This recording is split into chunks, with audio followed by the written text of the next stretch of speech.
श्रोता प्रेमियों, मैं राम सागर शास्त्री आप लोगों के समक्ष रखने जा रहा हूं दुर्गा भागवत। देखिए, मार्कंडेय ऋषि मुनिवृंदों को देवी श्री कृष्ण आ रहे हैं।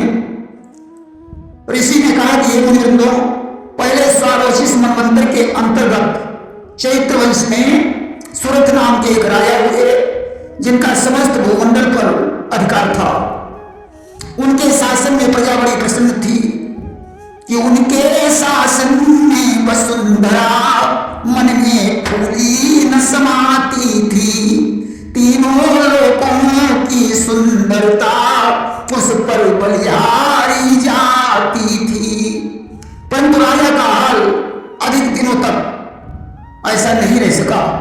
भाग्य को पलटने में देर नहीं लगती कि रह सका, पर बहुत दिन नटका ऐसा हाल। उठी भाग्याकाशिनी उनके घटा कराल। धर्मनिष्ठ और न्यायी होने पर भी ओला विध्वंसी नाम के क्षत्रिय उनके शत्रु हो गए। उन्होंने विशाल सेना लेकर राजा सूरत पर आक्रमण कर दिया। राजा युद्ध में परास्त हो गया। अस्तु अपने नगर को लौटाया। राजा का बदशील देखकर उनके मंत्री ने कूटनीति से राजा पर आक्रमण कराकर उनका राज्य छीन लिया। देखिए, समय कितना बलवान होता है। जो मंत्री राजा की आंखें देखकर डरता था, आज वही मंत्री उनका शत्रु बन गया। कि भ्रकुटी विलोकत दो कर जोड़े, अब ते मंत्री भैर पुनः पुकेरे। अब तो सूरत के हृदय में वैराग्य उत्पन्न हो गया। उन्होंने विचार किया कि यह संसार ही बेकार है। आज घोड़े पर सवार होकर शिकार खेलने के बहाने से उसने वन को प्रस्थान कर दिया और ऋषि मेधातिथि के आश्रम पर पहुंचा। मेधातिथि ने राजा को देखकर उनका स्वागत सत्कार किया। अब तो राजा आश्रम में ही रहने लगा, परंतु राज्य की ममता को वह हृदय से नहीं भुला पाया। एक दिन की बात है, राजा की भेंट एक वैश्य से हो गई। राजा ने उसे उदास देखकर पूछा कि हे भाई, तुम कौन हो और यहाँ किस लिए आए हो? उसने कहा, राजन, कि है नाम समाधि वैश्य हूं मैं, घर से निर्वासन पाया है। धन के लालच में पुत्रों ने इस हालत पर पहुंचाया है। हमारा नाम समाधि वैश्य है। धन के लालच में स्त्री पुत्रों ने मुझे घर से निकाल दिया है। ऐसा करने पर भी मैं अपनी स्त्री पुत्रों को हृदय से नहीं भुला पा रहा हूं। राजा ने कहा, भाई, जिन्होंने तुम्हें घर से निकाल दिया है, तुम उन्हीं को याद कर रहे हो। जैसा हाल तुम्हारा है, ठीक वैसा ही हाल मेरा है। हम और तुम दोनों एक ही मर्ज के मरीज हैं। इसलिए आओ, चलकर मेधातिथि से पूछते हैं। आज राजा और समाधि दोनों मेधातिथि के पास पहुंचे। चरणों में मस्तक झुकाकर कहा, राजा ने कहा कि मेरा राज्य हाथ से चला गया, परंतु फिर भी उसकी ममता बनी हुई है। इस वैश्य को स्त्री और पुत्रों ने घर से निकाल दिया, फिर भी यह उन्हें याद करता है। आखिर इसका क्या कारण है? मेधातिथि ने कहा, राजन, कि है देवी महामाया हर की, जो सृष्टि जगत का करती है, फिर पालन उसका करके वह अपने ही में लय करती है। भगवान विष्णु की योग निद्रा को महामाया कहा जाता है। यह सारा संसार उन्हीं की माया से मोहित हो रहा है। राजा ने कहा, भगवान, वो महामाया कौन है? उनका आविर्भाव क्यों और कैसे हुआ? मैं यह सारा चरित्र सुनना चाहता हूं। मेधातिथि ने कहा, राजन, जब कल्प के अंत में संपूर्ण जगत एकांत में निमग्न हो रहा था और भगवान विष्णु से सैया पर योग निद्रा का आश्रय लेकर सो रहे थे, तब उनकी नाभि से कमल निकला और कमल पर ब्रह्मा जी की उत्पत्ति हुई तथा भगवान विष्णु के कानों के मैल से दो भयंकर असुर मधु और कैटभ उत्पन्न हो गए। वे दोनों ब्रह्मा जी को मारने के लिए तत्पर हो गए। उस समय ब्रह्मा जी ने योग निद्रा की स्तुति की कि देवी प्रबोधौ हरि जब स्वामी अवहतई असुरतो बुद्धि सुकामी। ये देवी, भगवान विष्णु को जगा दो, अन्यथा दोनों असुर मुझे मार डालेंगे। अस्तु योग निद्रा कि बाहर आते ही भगवान विष्णु जाग गए। उन्होंने असुरों को ललकारा। आज भगवान विष्णु के साथ उनका युद्ध होने लगा कि 5 सहस्त्र वर्ष भगवान अब केवल बाहु युद्ध ही खाना। 5000 वर्षों तक उनके साथ भगवान का बाहु युद्ध हुआ और युद्ध देखी रीझो भगवान अब बोले सुत मानव वरदाना। युद्ध को देखकर भगवान बड़े प्रसन्न हुए। उन्होंने कहा वत्स मुझसे कोई वरदान मांग लो। मधुकैटभ ने हंसकर कहा कि भिक्षा वृत्ति हमारी नहीं, अब तुम हम तेरे मांगो किन काही। मैं कोई भिखारी नहीं हूं, तुम मुझसे स्वयं वरदान मांग सकते हो। विष्णु ने कहा अगर तुम हम पर प्रसन्न हो तो मेरे ही हाथों से मर जाओ कि जो मुंह पर प्रसन्न तुम ताता और तो मर जाओ हमारे ही हाथ। मधुकैटभ बोले कि मेरी एक शर्त है, मुझे ऐसी जगह मारो जहां थल हो। मधुकैटभ विचार करते हैं कि चारों तरफ जल ही जल है, पृथ्वी है नहीं। कि उन्होंने सोचा जल ही जल है, थल कहा विष्णु जी पाएंगे। जब थल ही नहीं मिलेगा तो हम कैसे मार जाएंगे। जब थल नहीं मिलेगा तो मेरी मृत्यु कैसे होगी।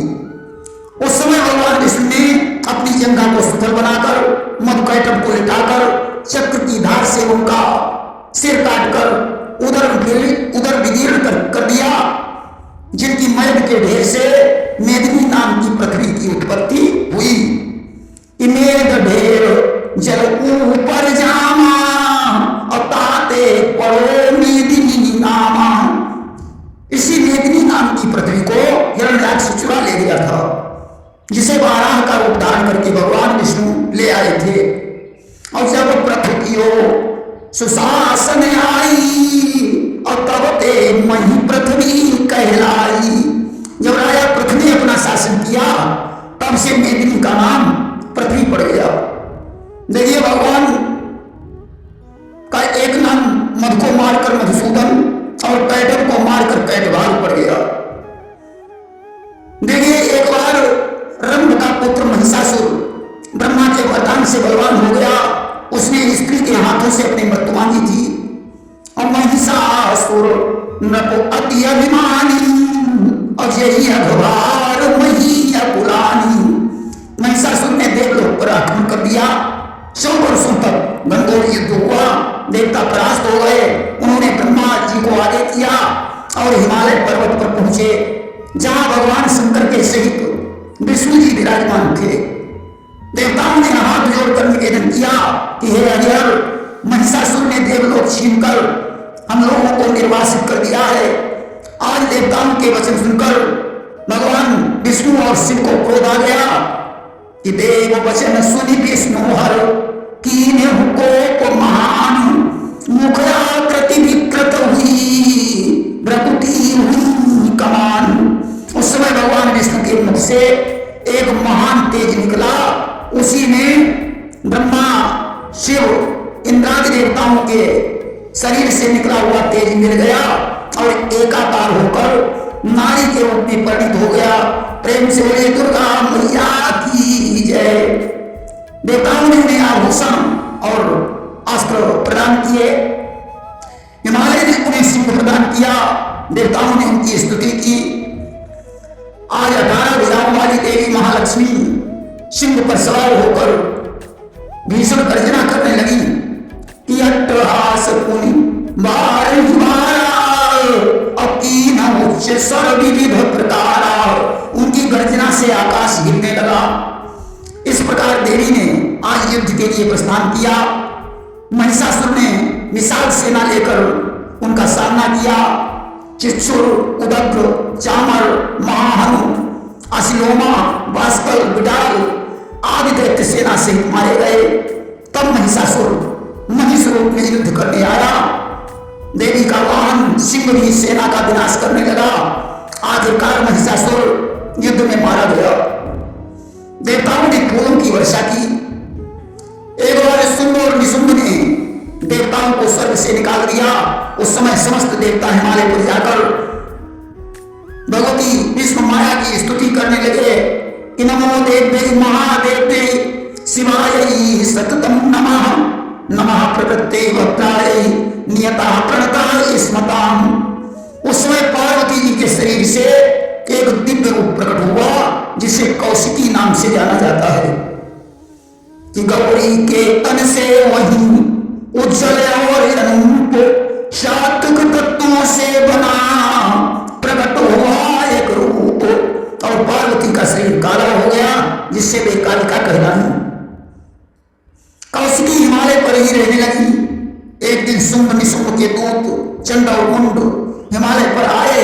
उन्होंने जाकर शुंभ और निशुंभ को बताया कि हिमालय पर बहुत सुंदर स्त्री विराजमान है जो आपके लायक है। शुंभ निशुंभ ने महादेव सुग्रीव को दूत बनाकर देवी के पास भेजा। उसने जाकर देवी से कहा कि शुंभ इस समय त्रिलोकों का राजा है, तुम उससे अपना विवाह कर लो। भगवती दुर्गा ने हंसकर कहा तुम ठीक कहते हो, परंतु मैंने एक प्रतिज्ञा कर रखी है कि जो मुझे युद्ध में जीतेगा उससे ही ब्याह करूंगी मैं, वरना ही कुंवारी रहकर जीवन निर्वाह करूंगी मैं। जो मुझे युद्ध में परास्त कर देगा मैं उसी के साथ अपना विवाह करूंगी। सुग्रीव दैत्य ने जाकर शुंभ को बताया तो उसने अपने सेनापति धूम्रलोचन को भेजा। उसने कहा जाओ सेना से प्रस्थान करो और उस दुष्टा के केस पकड़कर घसीटते हुए मेरे पास ले आओ। अब तो धूम्रलोचन सेना से हिट गया और देवी के हाथों से मारा गया। तब शुंभ ने चंड और मुंड को भेजा। उस समय देवी के शरीर से विकराल काली का रूप प्रकट हुआ जिससे चंड और मुंड का विनाश हुआ। चंड मुंड को मारने से काली का नाम चामुंडा पड़ गया। देखिए शुंभ निशुंभ का एक साथी था रक्तबीज, जो पूर्व जन्म में रंग था। उसे ऐसा वरदान था कि तुम्हारी एक दूध से एक रक्तबीज की उत्पत्ति होगी। जितनी रक्त की बूंदें पृथ्वी पर गिरेंगी उतने रक्तबीज पैदा हो जाएंगे। उस समय देवी चामुंडा ने उसके रक्त का पान कर लिया और वह देवी चंडिका के हाथों से मारा गया।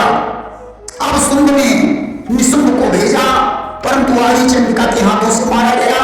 तब शुंभ स्वयं युद्ध करने गया और देवी चंडिका के हाथों से मारा गया। अब शेष दैत्य पाताल लोक को भाग गए। आज सारा दुर्गा चरित्र सुनकर राजा सुरथ और समाधि ने महर्षि निराकित को प्रणाम किया और विरक्त होकर तपस्या करने चले गए। नदी के तट पर देवी की मूर्ति, मिट्टी की मूर्ति स्थापित करके देवी सूक्त का जप करने लगे। उन्हें चंडिका देवी के प्रत्यक्ष दर्शन हुए।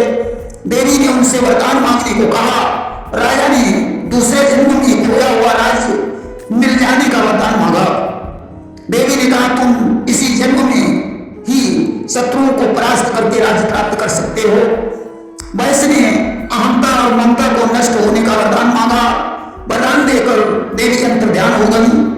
राजा ने अपना खोया हुआ राज्य प्राप्त कर मरने के बाद देवस्थान के अंश से जन्म लिया और सावर्णी मन के नाम से विख्यात हो गया। प्रेम से बोलिए दुर्गा मैया की जय।